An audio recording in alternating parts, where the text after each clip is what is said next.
Hello everyone, what is up and welcome back to another video. Today's video is going to be my 1 month review of the iPhone 15 Pro Max right here. I can't believe that it's been 1 month of me using the iPhone 15 Pro Max. A lot of testing, be it real world usage or be it specific testing like gaming or battery. I can say that I somewhat found the areas in which this phone excels and some areas which are downright a disappointment. So without further ado, let's get started into the video and let's talk about the areas in which the phone shines and the areas in which the phone doesn't.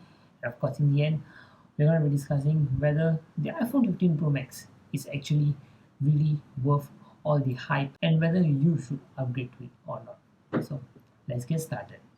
Firstly, let's talk about the build quality of this phone. So we all know that this phone was made out of titanium, and yep, we can definitely see the difference compared to the stainless steel or aluminum phones that we usually have. So this phone does have a really great finish, and I really love the natural titanium finish because it like really matches with my Apple Watch Ultra. Both are like technically the same. So it's really like a nice matching color. And like I said, the titanium frame is really very gorgeous. And it also has the added bonus that I don't have to worry about discoloration because you would have known by now that all the other colors except for the natural titanium do have discoloration issues. Like when you touch the button too much, the color like wears off and things like that, like especially for the blue color, which is the most easiest to spot. So we don't have any of that problem on this because this is the natural color of the titanium. And you can also see that I don't have any scratches on this phone.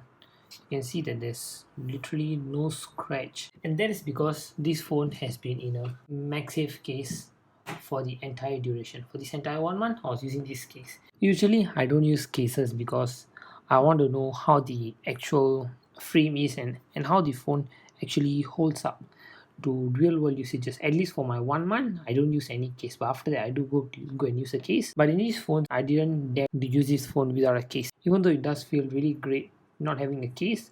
But I didn't dare because you all would have seen the bend tests and experiences of people that use the 15 Pro series without a case. This phone is very fragile, and I think you all would have seen the generic everything video where he just bends the phone and oops, I don't even want to show it like that, but you all would have seen that the phone like just cracks easily.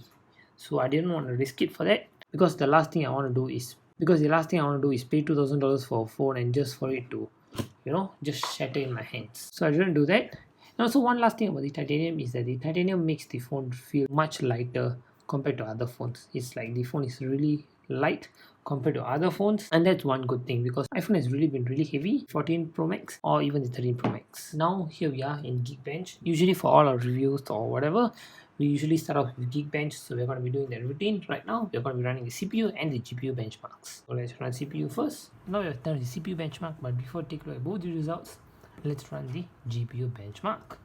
Both the benchmarks are done. Now let's take a look at the CPU benchmarks. Okay, firstly, this is when we first got the phone and we did our first testing. This is the first ever benchmark done on the 15 Pro Max. So that's got a total of 2890 for single core, 7139 for multi-core.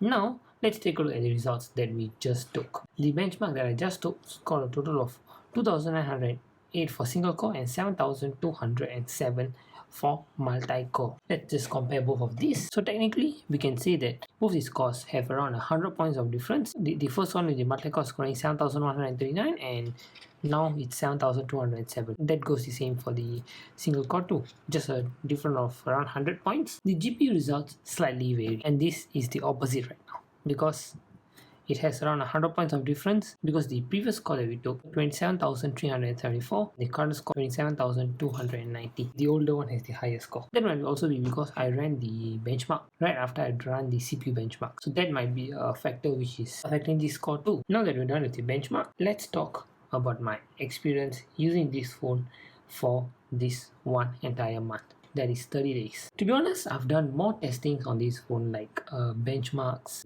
gaming tests than actually my real world usage. I've actually been doing more testings than usage, but I think I've really used this phone quite a bit for me to really actually do this review. So that's what we're going to talk about. The most important thing that I want to talk about in this phone is the battery life. The battery life is what I want to talk about firstly. So let's go to that. So here is my battery usage graph right here. And let's go to the last 10 days. Last Friday was the time I had the most amount of screen time. It shows that at 150% battery usage, because I think this was the time I charged my phone twice. But if you see at the last 24 hours, we can see that I charged my phone at around 11:30 p.m. and I've just let it stay like there, and then all the way throughout the night, for some reason the battery has just been draining out a lot, despite it being on low power mode all the way. And then now I had to charge it again before I can do my review. And even then it just started depleting. And you can see by here I put my battery to the 80% limit, but even then the battery draining is actually pretty significant. So that isn't really something that is nice. Due to this, my battery cycle count is at 42, which is pretty high. 42 battery cycle count is actually pretty high for using a phone for 1 month, especially a 15 Pro Max, which is supposed to have a really good battery. That just comes down to my real world usage of 1.4% a day. Full charge a day and another 1/4. Because once the battery is at 20%, I slap my battery pack at the back and it charges to 60%, and that kind of makes sense. So one day it consumes the entire battery of the 15 Pro Max plus another 1500 milliamp hour of the battery pack.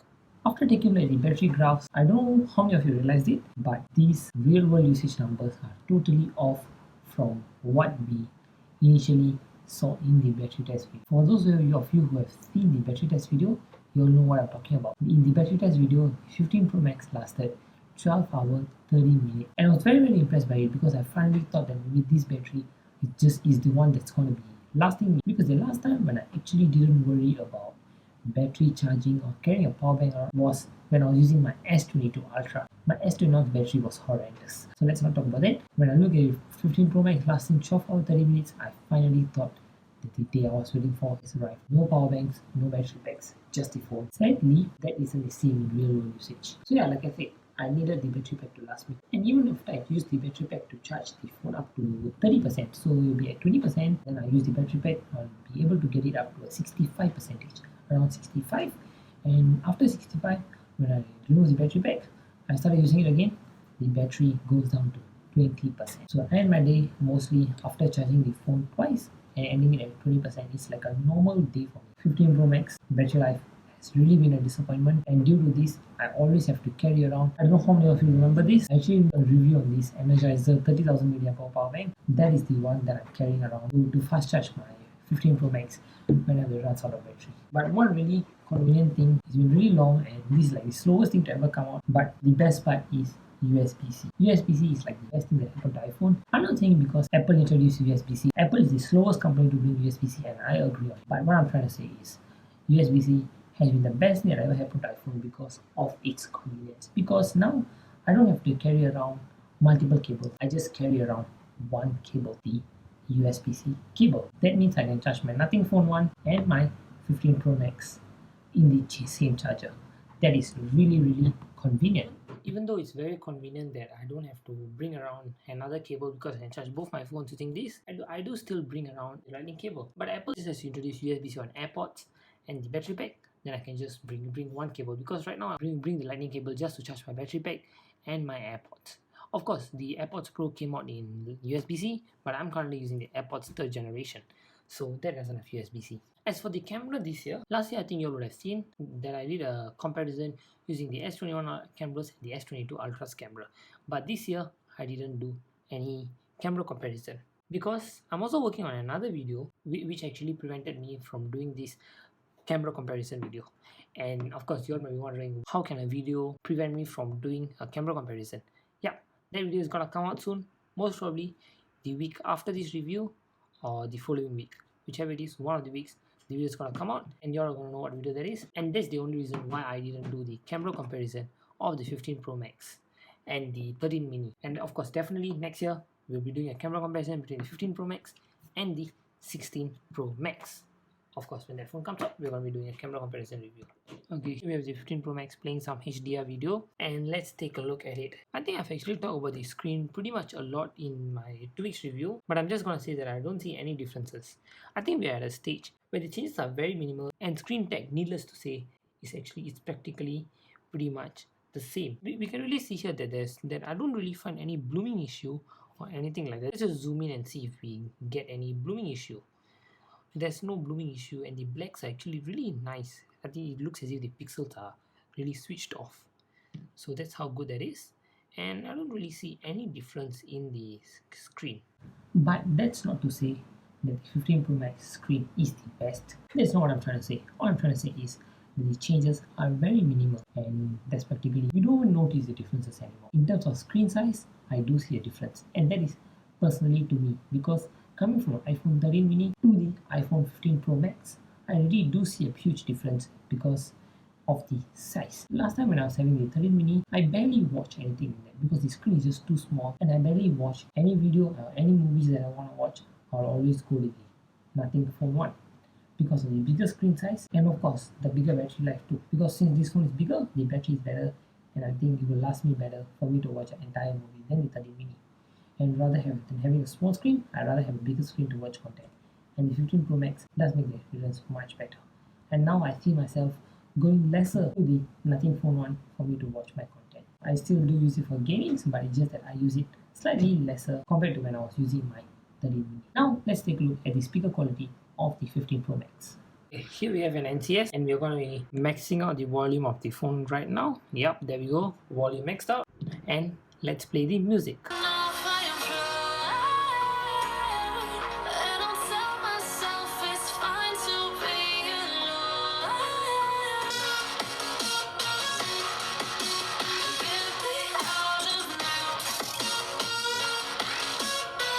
You would have heard for yourself that there literally isn't any difference in the speaker quality compared to the previous generation. Let's say the 14 Pro Max. If we put both the phones right beside each other, we might notice the difference, but just out of the box, just looking at the phone itself, I don't see any differences in the speaker quality. I think the last time that we ever had any speaker differences, like any major differences in the speaker, was I think from the iPhone 8 to the iPhone XS Max.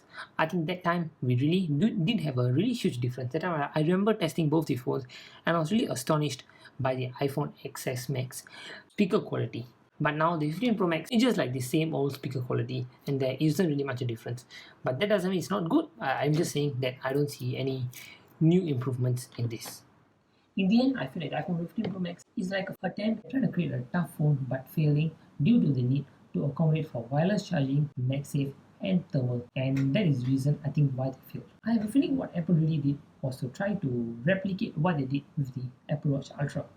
The Apple Watch Ultra like a really tough Apple Watch. This is like the toughest Apple Watch till date. It's the toughest one, the best battery life, like it's like the best smartwatch you can ask for. I think that is what Apple tried with the 15 Pro Max, but failed miserably for the reasons that I said before this. I would still say titanium is a good choice, but of course, when it comes to a phone, there are really much more things that we have to accommodate to. And that's when I feel like Apple failed. Creating an entire Apple Watch out of titanium and creating an entire phone out of titanium is a whole new different. So I feel like rather than getting the 15 Pro Max and paying $2,000 for it, I think I'll recommend you getting the iPhone 13 Pro Max or the iPhone 14 Pro Max. Even the 14 Pro Max isn't that much of a difference. And let's say for some reason you want the dynamic island and things like that, maybe you can go for the 14 Pro Max, but I still feel like the iPhone 13 Pro Max is the winner. But if you're just thinking about getting a phone and if you want it to be the best, then I think maybe going for the S22 Ultra or the Samsung Galaxy S23 Ultra might be a better choice than getting the iPhone. If you're really the type you really want an iPhone, then I think, like I said, the clear winner, the iPhone 13 Pro Max, which still stands as a king till now, which really stands as a more solid phone than the 14 Pro series and the 15 Pro series. If you really want to get the iPhone 15 series, then I would recommend getting the 15 or the 15 Plus, as I have not heard of any issues in those phones till now. But if you really want to get the Pro, I would really strongly advise you from not getting the 15 Pro or the 15 Pro Max series. But if you are really just have to get it, then I think going for the Pro would be a slightly better option. At least the Pro is not as fragile as the iPhone 15 Pro Max. So that's actually been it on my one-month review of the iPhone 15 Pro Max. If you like what you saw, don't forget to click the like button and do remember to subscribe to this channel, because really iPhone 15 videos have been one of the hardest to make for various reasons. And of course, the iPhone 15 series video has been one of the hardest to make. So a subscribe and a comment would really be a huge motivation for me to continue working hard towards posting and giving you all better content. Thank you so much for watching, and I'll catch all of you in the next one. Bye bye.